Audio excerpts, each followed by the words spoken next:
Okay, welcome everybody to today's class where we're looking at cleft sentences. Now, cleft sentences, I think if we wanted to give them a definition, because there are some different types, and I do think that the it cleft is very different from the other types of cleft, but they all involve noun clauses, okay? And sometimes they even involve two noun clauses in the same sentence. You know, you can have a noun clause as subject and a noun clause as object. And so you can get two in there.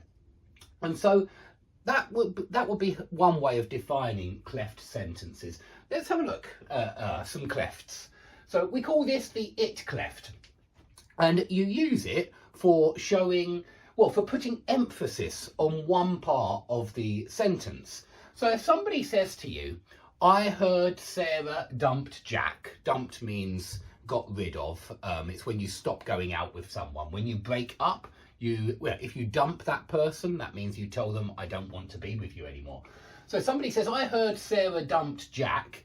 And you think, no, it was the opposite. It was the other way round. And you say, no, it was Jack that dumped Sally, or who dumped Sally.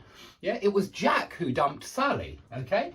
And this who is absolutely necessary.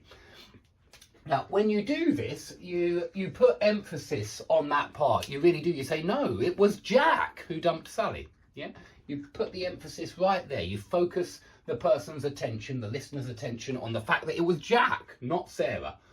Oh, I've got two different names here. That was a bit silly. So, no, it was Jack who dumped Sarah.